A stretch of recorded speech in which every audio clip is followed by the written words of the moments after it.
Welcome to the first episode of Let's Talk Lore, where we discuss certain things about our adventure.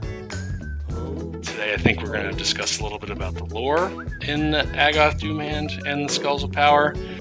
This is Chris. I'm Chris. I play and I'm the Green Hero. And Spencer is the Dungeon Master, the master creator of this entire world.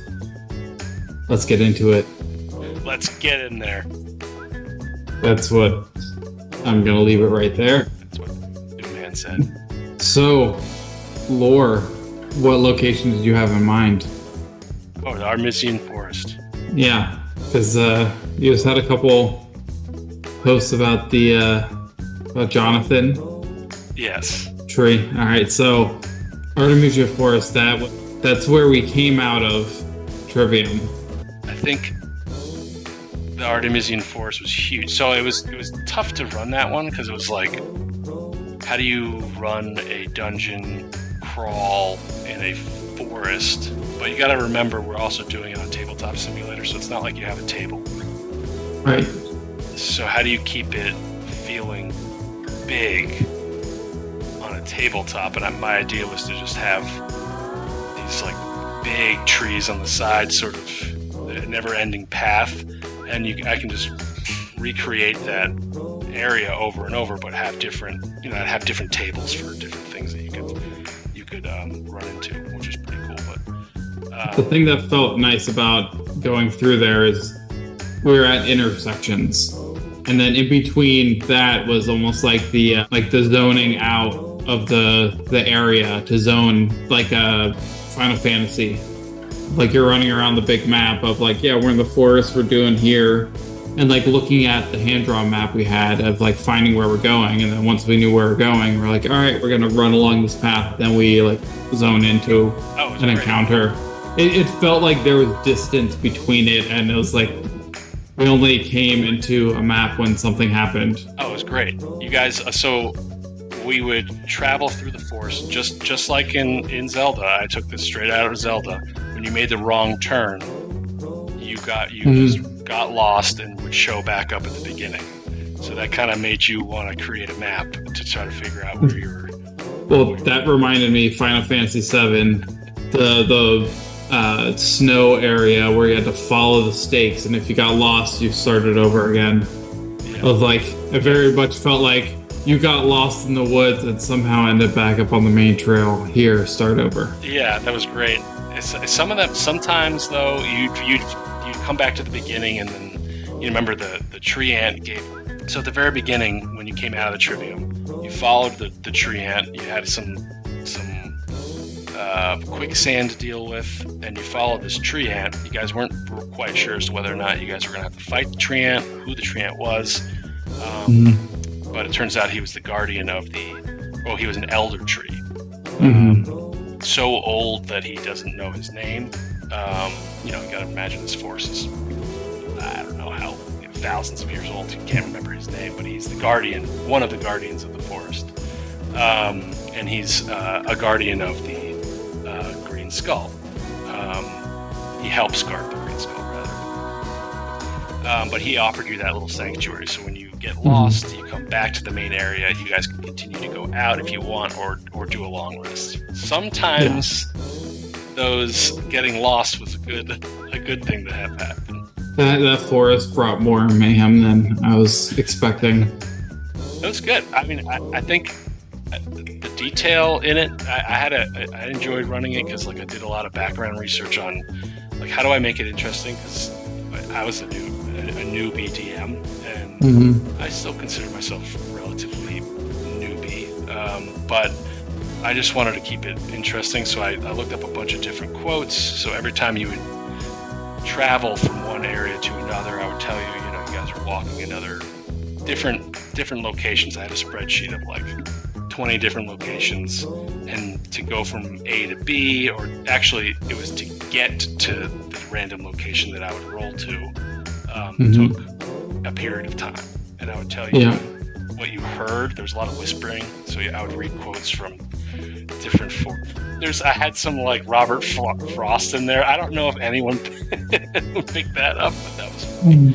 And then as soon as that happened, you'd have an encounter or a what I called a happening. It doesn't necessarily mean that you're going to fight something, like the mischievous children spirits that were like just joking around with you. And if you had let them alone, they would be nice to you. But if you it was like friendly with them, and they're like, yeah, okay, cool, we're good. Here's a gift for you. Yeah. After Aranis and Sprock were like, I'm gonna kill this thing. Yeah. We had a character show up halfway through, or another player show up rather halfway through. Well, not even halfway, about a third into the forest. So this was like session 7, maybe the third session of the forest, which was pretty cool. But how do you introduce a new character? At that point, I think you guys were in it. At that point, I think you guys had committed to like at least find the green skull. Yeah. Well, and one thing that I liked about how you set up the forest was we had our sanctuary, and then there was like a stage room, I guess you would call it. Because like anytime we'd come out of the safe zone of like before we entered the world, like something might have happened. Or like we're on our way back to the safe zone, and before we get there, it's always this one specific space. So we knew that like if something's gonna happen, this is gonna be the stage for it. So it's like the fight with Jonathan and the scene that you're gonna describe with Valley and the zombies. Oh, that was great. You guys well, first off, let's remember I think it was George or Gregory and Martha, who were just 2 trees. Yep, 2 trees having conversations. There was like a big wall that you guys couldn't get around. You guys realized you had to pull chains to pull the wall up and get through. And you guys finally got through, and you found and this wasn't something that was planned. You guys found and I just dropped the logs on by accident onto the tabletop, and I was like, well, I'm not going to give these guys a magical item. They're just going to find a dead tree ant. So that was the beginning of Jonathan, and you guys were like, well, who's the dead tree ant? And I think Aaron has asked Or something. Sprock is a druid, so he spoke to the trees, and he was like, wait a minute, before we go, who's this dead tree? And it turned out that it was Jonathan, and the whole forest got pissed off about the fact that Jonathan was destroyed and killed. That was great. We rallied the forest around Jonathan. It was great. And that came back later. The forest was like so upset about it when you guys fought the centaurs. They helped you out.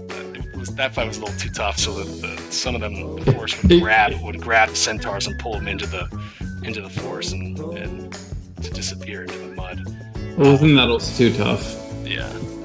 There are other factors. But yeah, there are other factors like the lycanthropy. That was great. So when we had a character who couldn't show up for one session, he thought Aaronus thought that he couldn't show up for the session. So I told him, I was like, don't worry, I'll give you a cool backstory in our Discord chat. And I was like, you're going to run off and you will have, because you guys had just fought the wolves. Mm-hmm. And I was like, Aaron, it's okay. So you're going to just disappear for the session and you're going to come back. And when you come back, you're going to have to deal with lycanthropy. And, as sort of like a punishment, but a cool way no punishment, but like, you're now a werewolf.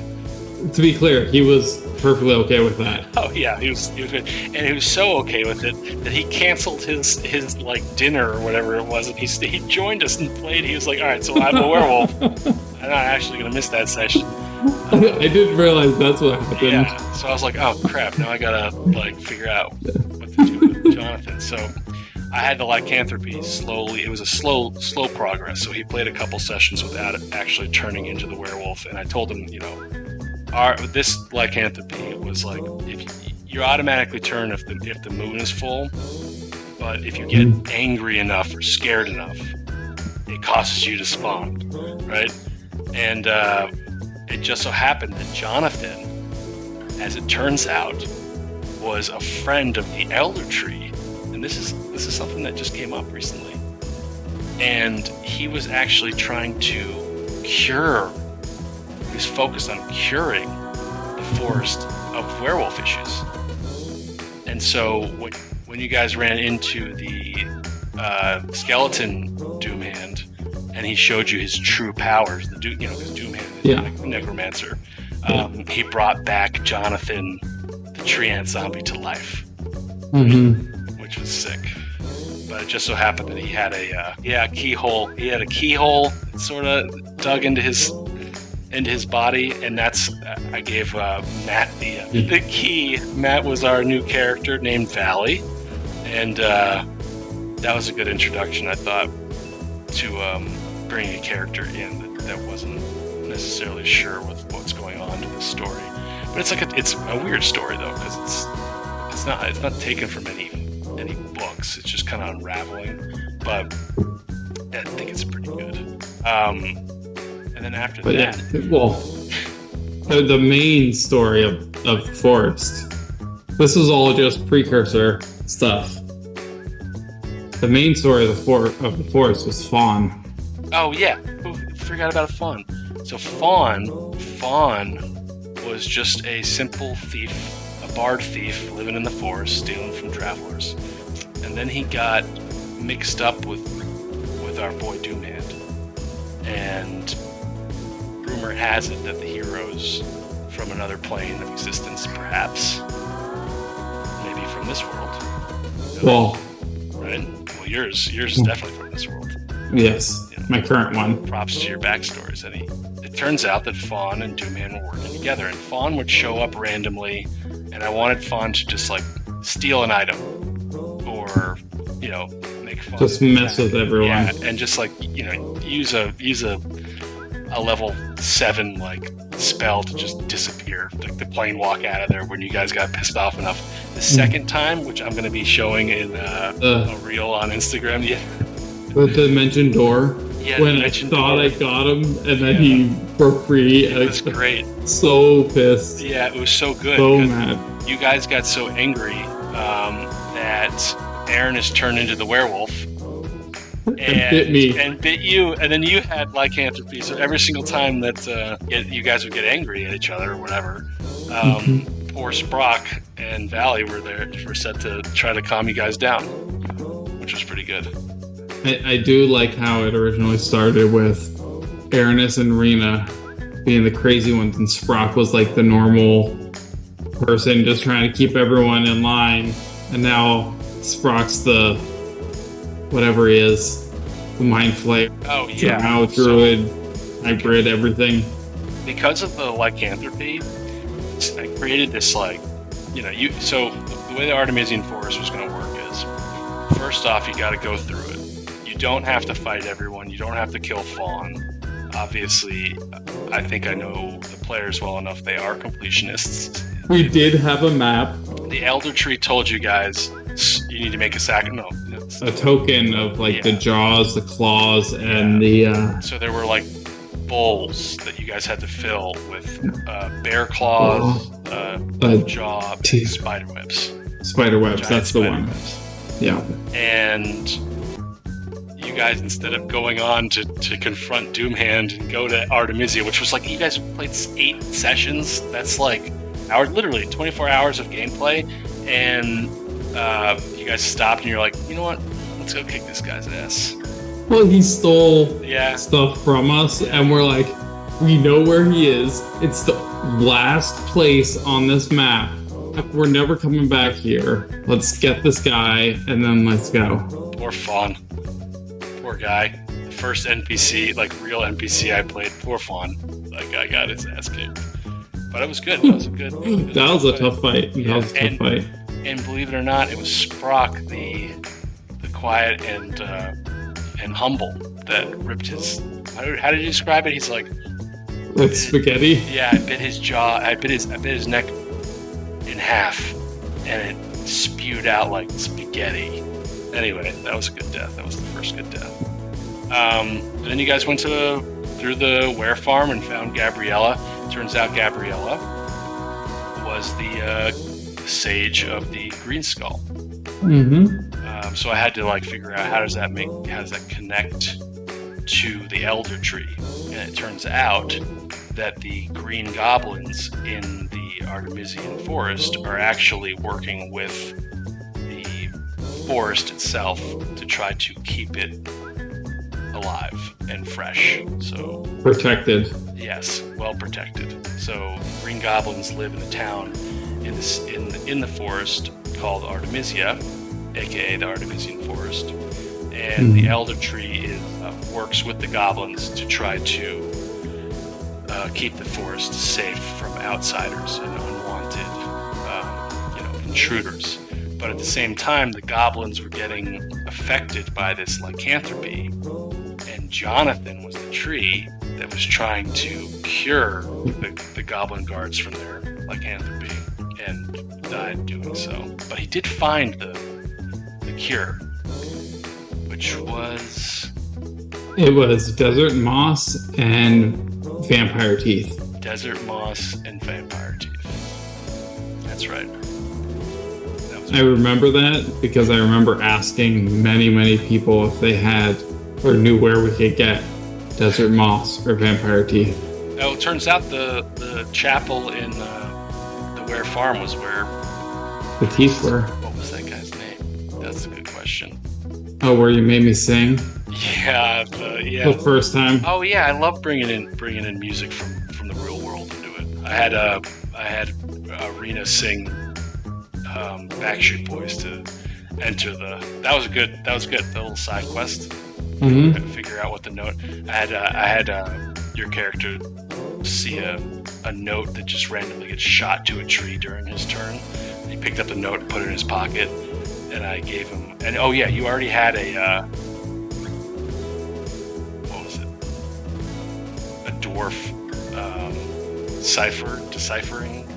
A key of some sort. That's hilarious. That's great. Well, the best part about that was you gave me that song well before it was needed. So I was like, every random shrine or like altar or statue or platform, Rena was just like, hold on, I have to try something really quick. And just started singing it and nothing happened. Everyone's like, why do you keep singing? What was the song name? It was It's I Want It That Way. I Want It That, yeah. All of a sudden, Chris just breaks out into I Want It That Way lyrics. It's like, Aaron's like sitting there with his knife ready to go to battle. He's like, this is, what? That was good. But it opened something finally. Yeah. Well, that was a fun forest. Yeah. It was like three things that we had to get, and each one was uniquely different than the other. We got to know the lore and the backstory of the forest. We had a mini boss that we didn't have to kill, but we chose to kill.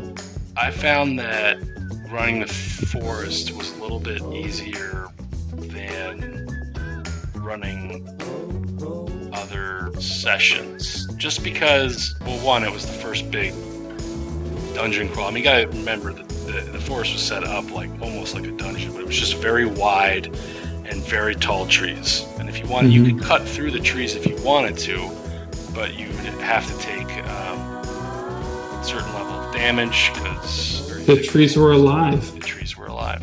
They fight back. So I like to try to keep it like a dungeon crawl, but open it out in nature, which was the tricky part. But I think it worked out. I think it was pretty good. That was the forest. That was the forest. A lot of Robert Frost quotes that just went in one ear and out the other, but. We weren't the only people who had that happen to Robert Frost quotes. Yes.